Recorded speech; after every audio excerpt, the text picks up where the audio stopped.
Olá, no programa de hoje mostraremos o trabalho de excelência de uma médica especialista em parto humanizado e pré-natal de alto risco. Uma entrevista exclusiva com a advogada trabalhista Simone Torres. Uma viagem incrível pela Ilha da Madeira com a jornalista Natália Mantzik. Tudo isso e muito mais agora no Viver e Empreender.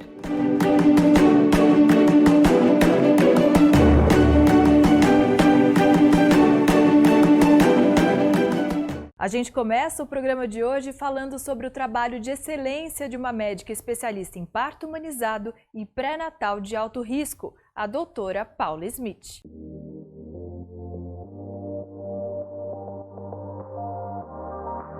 Paula Smith é o nome dela, médica ginecologista e obstetra especialista em parto humanizado e pré-natal de alto risco.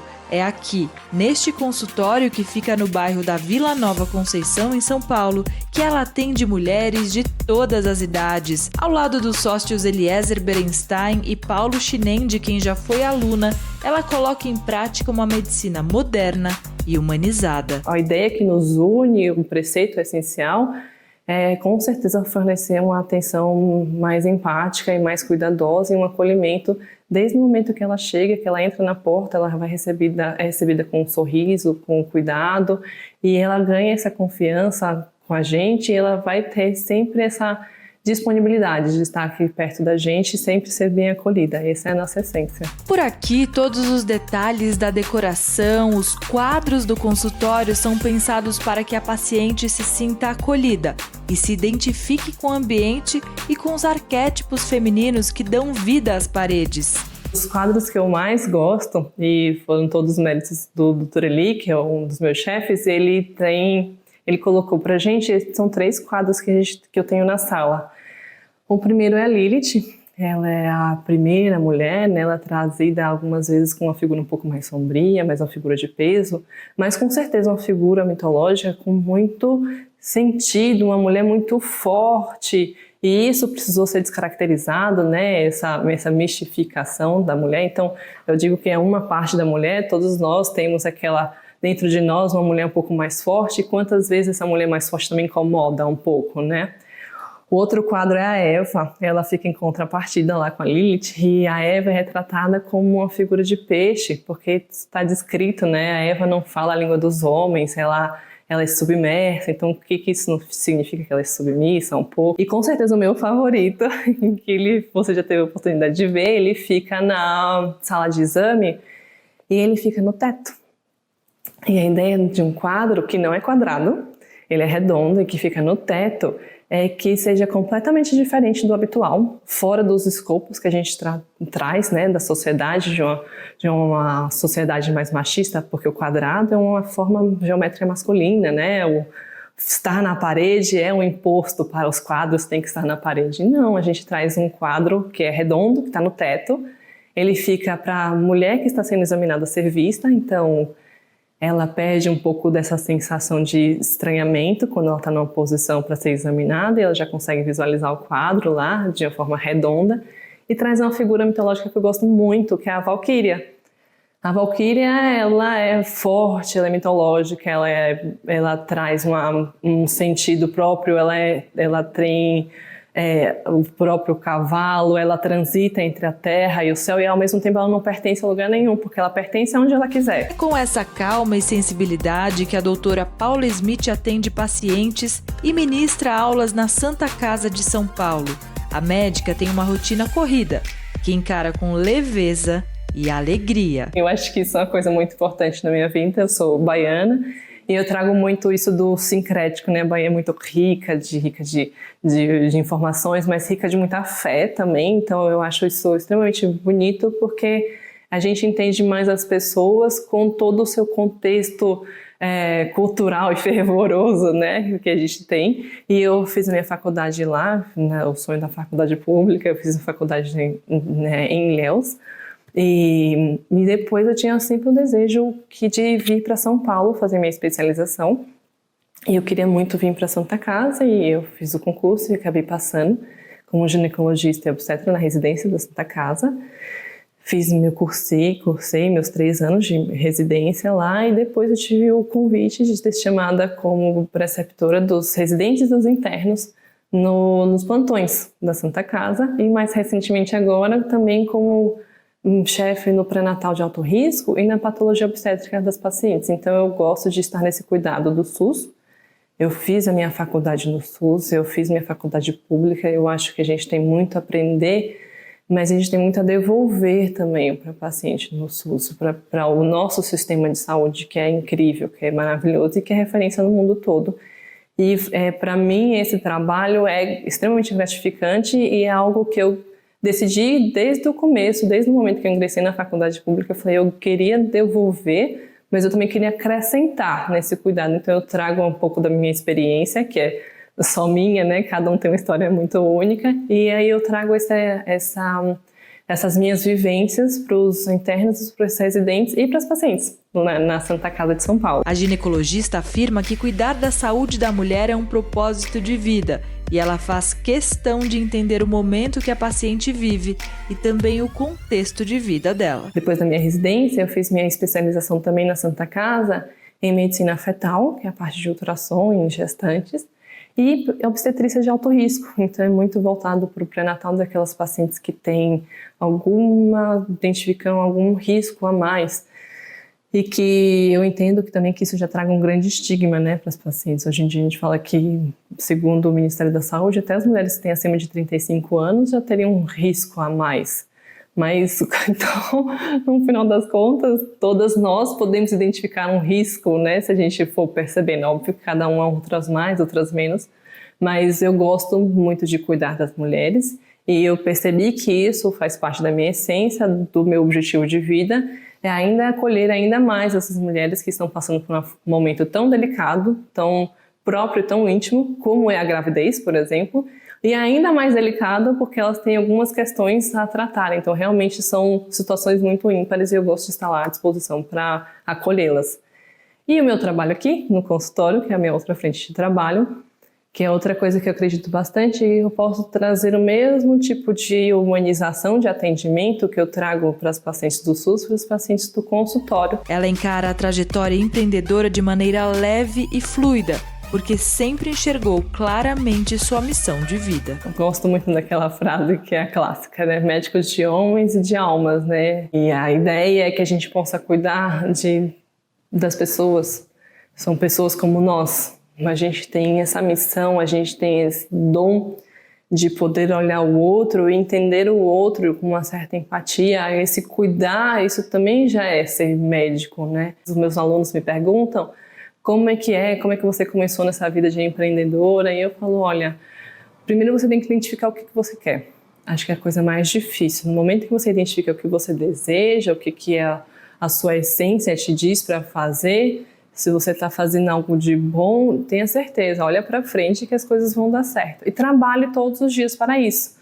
Quando você acredita numa coisa, na sua causa, e você trabalha para a sua causa todos os dias, mesmo que ela não te traga um retorno pontual naquele momento, você não pode desistir dela. Então você vai todos os dias caminhando, exatamente aquele trabalho de formiguinha, para fazer ele acontecer. E quando as coisas vão dar certo, de repente acontece um estalo e as coisas acontecem, como foi a minha vinda para cá, né? Hoje em dia faz todo sentido, eu não me vejo separada desse lugar, não me vejo separada dessas pessoas, dessa equipe, de todos esses profissionais que a gente faz parte aqui, mas porque a gente é alinhado, né, nessa frequência, nessa ideia, nessa essência. Mas porque eu já tinha anteriormente meu projeto e meu projeto era muito alinhado com a minha essência, então de repente as coisas se encaixam. Vamos conferir agora a entrevista exclusiva com a doutora Simone Torres, especialista em Direito Trabalhista e fundadora do Simone Torres Advogados. Obrigada por aceitar nosso convite, estou muito feliz em tê-la aqui conosco. Eu que agradeço o convite e estamos aqui para a gente conversar. Doutora, vamos começar falando sobre você. Quem é Simone Torres? Empresária, mãe, advogada, líder de equipe?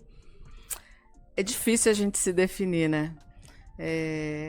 Eu acho que eu sou uma mulher batalhadora, empreendedora, e que, acima de tudo, eu busco prosperar, mas também eu acho que eu prospero pessoas. Eu acho que isso também é importante. Me fala sobre a sua equipe, falando em pessoas. Eu tive a oportunidade de conhecê-los em Niterói, na sua festa de fim de ano de 2023. Adorei o clima, adorei a energia e a mensagem que você passou. Me fala um pouco sobre eles. Olha, eu sou um pouco suspeita, né? Mas eu sempre digo que eu procuro trabalhar com não só excelentes profissionais, mas eu busco também excelentes pessoas. E eu acho que o ambiente de trabalho, ele precisa ser saudável. A pessoa, ela precisa muitas das vezes estar ali entendendo que é um compromisso, né, profissional, mas precisa ter prazer também de estar, né? Então, assim, eu procuro trazer esse tipo de pessoa para a equipe, porque eu acho assim que o ambiente flui melhor, a qualidade do trabalho também fica melhor, e isso acaba refletindo no resultado da empresa, no resultado dos nossos processos, é isso aí. Viver e empreender é possível e necessário. Eu acho que você é uma prova disso. A sua empresa é uma prova disso, né, doutora? É totalmente possível e totalmente necessário.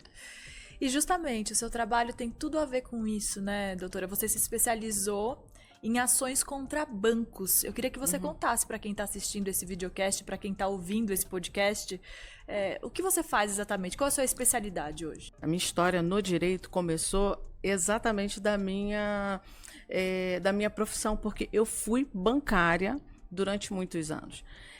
E aí eu entendi as dores da categoria, e depois eu assumi a diretoria do Sindicato dos Bancários. Então, assim, a minha história sempre foi de defesa dos trabalhadores. E eu entendi que eu poderia estar fazendo mais por essa categoria. E eu entendi também que eu, com o meu senso de justiça, né, que eu poderia estar trazendo mais dignidade para a vida desses trabalhadores. E foi aí que eu entendi que eu tinha feito a faculdade de Direito, mas, assim, como eu não tinha ninguém na família advogado, eu não tinha, assim, ninguém que tivesse um escritório para que pudesse, assim, me dar esse pontapé inicial. E, para mim, assim, foi uma decisão bastante difícil, mas, ao mesmo tempo, assim, desafiadora. Para mim, assim, eu não... Estava pequeno para mim o ambiente só ali da agência, do banco, administrar aquelas carteiras de clientes. Ser CLT. Isso. E aí eu entendi que eu poderia estar fazendo um pouco mais. E eu falei assim, eu abri mão, né, no caso do banco e tudo, eu tinha estabilidade no emprego, e mesmo assim, muitas pessoas me chamaram de louca, né? Você queria mais. Sim, e aí as pessoas não entendiam como eu trocaria a carteira assinada, né, o pagamento todo mês ali certinho e tal, por essa, digamos assim, aventura, né? Mas eu estava muito certa do que eu queria, eu estava muito certa da minha capacidade, e eu estava muito certa do que eu poderia fazer por tantas pessoas. E está aí o resultado, né? A gente já devolveu o emprego para mais de 3.000 pessoas. Eu já reintegrei mais de 3.000 bancários. Então, assim... Tá aí a resposta. Tá aí a resposta, né? Hoje o escritório é um dos maiores do país. No segmento de advocacia trabalhista para bancário, é o maior do país. E a gente está expandindo cada vez mais. Eu estou à frente, né, do escritório, no comando ali, mas eu tenho os nossos coordenadores, tenho alguns gestores também. E com isso a gente está tocando, a gente está crescendo, trazendo dignidade na vida das pessoas, trazendo resultados. E é isso. E como foi essa transição do banco para o seu escritório? Em que ano foi isso e como é que você se sentia naquela época? Você estava segura? Olha, Estela, totalmente segura? Pra te falar a verdade, segura, sempre dá aquele friozinho, assim, né? Sim. Na espinha, assim. Natural. Daquele medo ao mesmo tempo que eu falo assim, eu tô muito certa disso, mas você tem um medo, assim, do novo, você tem um medo de fracassar, mas o que você tem é forças.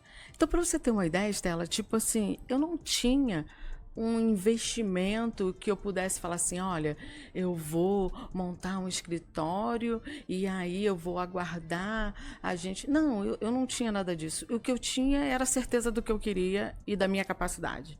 Só isso. Mas assim, Estela, eu confesso para você assim que foram momentos assim de muita dedicação, né? Mas ao mesmo tempo, assim, sangrou, sabe? Sangrou. Eu trabalhei assim de segunda a segunda. Eu não tinha sábado, eu não tinha domingo. Eu tenho uma situação que para mim foi muito marcante, que eu estava numa época assim, na época da reforma trabalhista e a gente, enfim, se adaptando e tudo mais, muitas coisas. Nessa época eu mesma fazia os atendimentos no escritório, eu fazia atendimentos, eu fazia peças, enfim, atuava em tudo que era Jogava setor, em todas as posições ali. E assim, teve dias que era tipo, eu saía do escritório todo dia 11 horas da noite, então teve um dia que ia dar assim meia-noite, e eu lembro que eu debrucei na mesa e eu chorei de soluçar porque eu não tinha forças para ir embora. Eu não tinha forças para ir buscar o carro para poder ir embora. Tão cansada que eu estava. Eu não quero dizer assim que, eu cheguei onde eu cheguei porque era a pobre coitadinha que... Não, assim, eu tracei esse objetivo e eu não vi nada mais na minha frente. E eu fui atrás dele. Então, assim, eu entendi que esses sacrifícios que eu fiz, hoje a gente está colhendo os frutos. Eles foram extremamente necessários, que talvez se eu não tivesse tido essa dedicação, a gente não conseguiria chegar onde a gente chegou, sabe? Mas, assim, faria tudo de novo? Faria, mas assim, eu confesso que é um preço um pouco alto também, sabe? E a sua família nessa época, doutora? Porque você tem 2 filhos lindos e Sim. já adultos, inacreditável. Quando você me apresentou os 2, eu fiquei, meu Deus, não acredito. São maravilhosos. São maravilhosos. E como é que eles encararam essa sua fase? Então, assim, eu sempre tive um pouco esse perfil, assim, de resolver os BOs de todo mundo. E aí acaba que os meus filhos sempre me viram assim, tipo assim, meio que a mamãe super heroína, sabe? Então, assim, eles entendiam.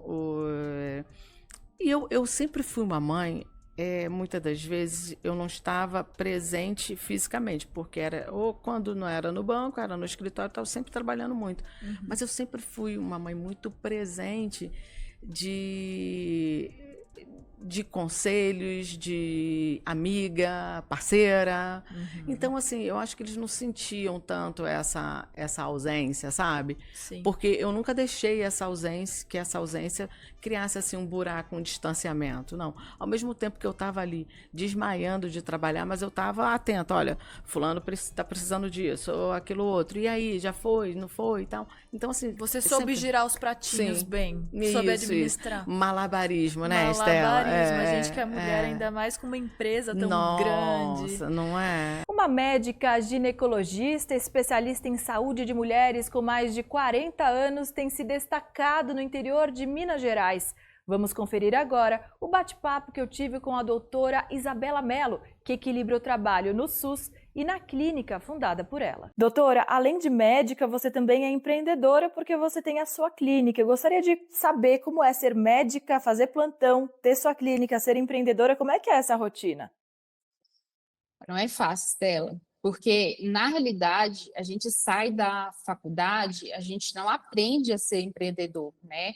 Na faculdade, eles te ensinam a ser meramente um profissional, né? Então, a gente não tem matérias voltadas, né, para essa questão do empreendedorismo e você vai aprendendo tudo na prática. Então, a gente trabalha muito no SUS, trabalha muito com o sistema público de saúde. Então, quando você sai, e aí você tem que enfrentar, né, os convênios particular, aprender a precificar, né, aprender a realmente gerir, né, fazer gestão, né, de seu próprio negócio, isso é um desafio muito grande, porque aí você tem que procurar correr atrás, né, para realmente aprender a montar a sua clínica. Não é fácil. Sinceramente, não é fácil. E, doutora, onde fica a sua clínica exatamente? Em quais cidades da sua região você atua? Certo. Atualmente, meu consultório ele fica localizado em Araçuaí e atendo todas as cidades aqui ao redor de Padre Paraíso. Caraí, Catugi, Novo Cruzeiro, Itaipé, Teófilo Otoni, onde eu faço os meus plantões. Então, abrange umas 7 cidades aqui ao redor. Então, eu giro essa região toda do Vale do Mucuri e Jequitinhonha. São muitas cidades, né, doutora? Agora eu quero saber sobre o seu atendimento. Como é quando a mulher entra no seu consultório cheia de dúvidas, de anseios? Como é esse primeiro atendimento? Como você dá continuidade para esse relacionamento com as suas pacientes? Estela, eu tento focar mais na parte da medicina devagar, o que a gente chama de slow medicine. Essa medicina ela é voltada para o paciente, né, tanto na relação médico-paciente, na relação de tempo, na relação de menos tecnologia e mais escuta, para que a gente realmente, que o foco seja o paciente, né? Porque a gente observa que isso é o diferencial. Às vezes o que o paciente quer é só ser escutado. Qual é o perfil das suas pacientes, tanto no SUS quanto na sua própria clínica? Como que elas chegam geralmente? Quais são as dúvidas mais comuns e como é que você acolhe todas elas? Então, Estela, o meu foco hoje, atualmente, no meu consultório, é voltado para o perfil, né, de pacientes 40 anos mais, né? Mas no SUS eu atendo pacientes de todas as faixas etárias, de todos os níveis socioeconômicos, principalmente pacientes de zona rural.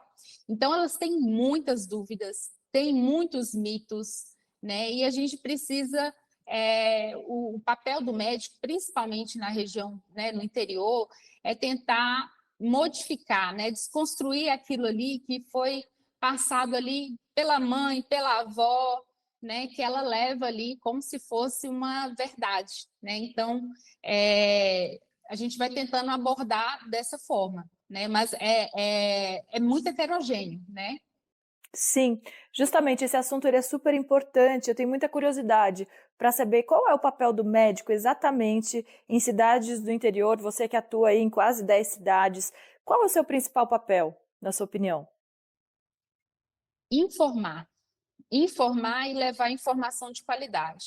Porque o que a gente mais vê é isso, é o paciente que ele está acompanhando ali uma rede social, um Instagram, e às vezes é um conhecimento que não é baseado em conhecimento científico ou por achismo, e o paciente acaba levando aquilo ali como verdade. Como é trabalhar, ser médica em tempos de doutor Google? Porque a gente sabe que as mulheres todas vão lá dar um Google, entender o que elas têm, elas já chegam cheias de informação. Como é que você faz para desconstruir e provar que você se baseia em ciência mesmo? Imagino que seja difícil essa parte.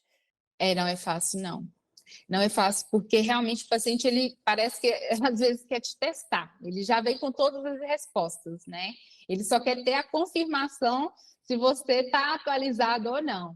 Então, eu busco todos os anos, né, fazer uma atualização, eu busco o tempo inteiro me atualizar e estar também ali, saber, né, o que a internet está falando. Deixa eu ver aqui o que a internet está falando.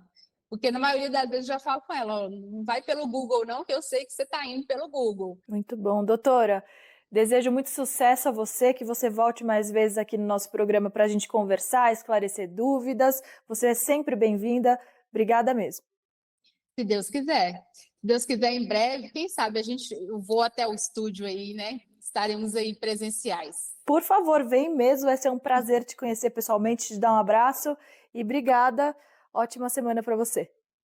Obrigada, Estela. Agora eu te convido para viajar para um destino surpreendente, a Ilha da Madeira, em Portugal. E quem nos leva para essa viagem é a jornalista Natália Mankzik.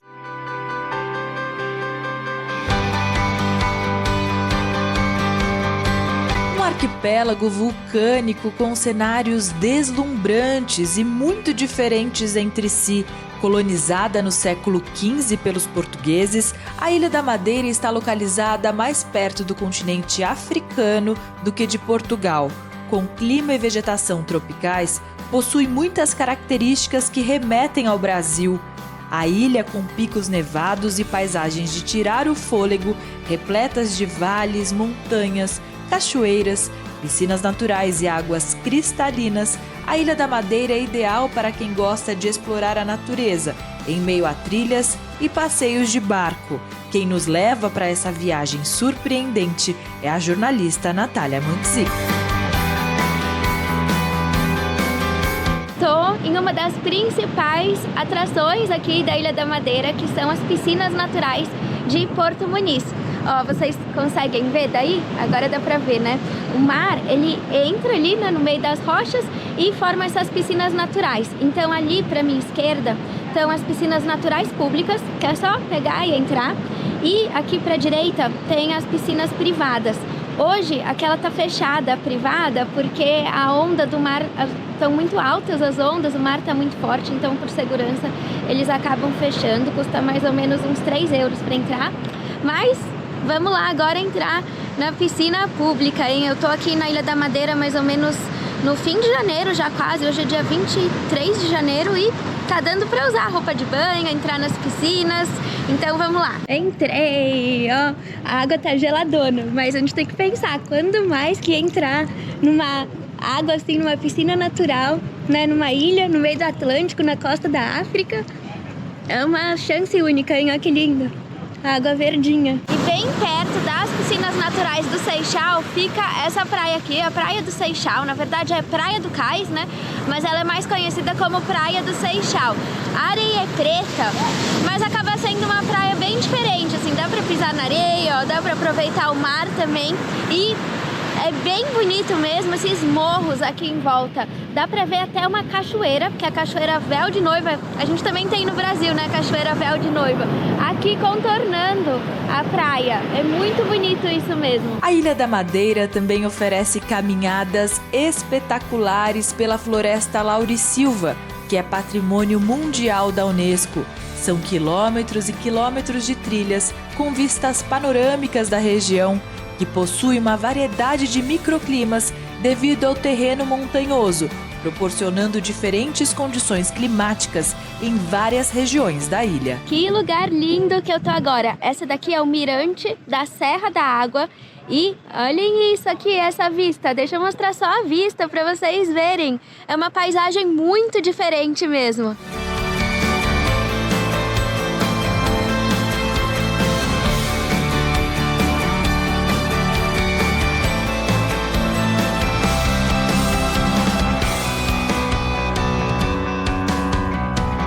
A Ilha da Madeira é rica em natureza e também em tradição. Alguns pratos típicos do arquipélago são a espetada, uma espécie de espetinho de carne que lembra o nosso churrasquinho, e o bolo do caco, que nada mais é que um pão típico local. O centro histórico da ilha, na capital Funchal, é encantado, com ruas de paralelepípedos e muita história ligada às navegações.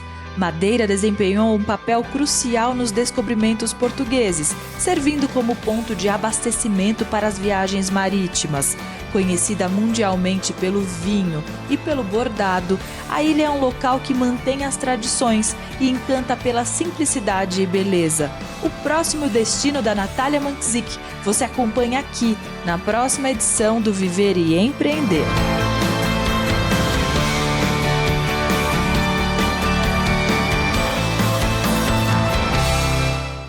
E antes de ir embora, eu quero te convidar para acompanhar o Viver e Empreender TV ao vivo na Rádio Capital. Anota aí, é toda quinta-feira, das 6 às 7 da noite.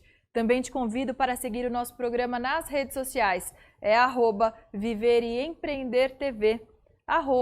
@Viver e Empreender TV. Muito obrigada pela sua audiência e companhia e até o próximo programa. Tchau, tchau!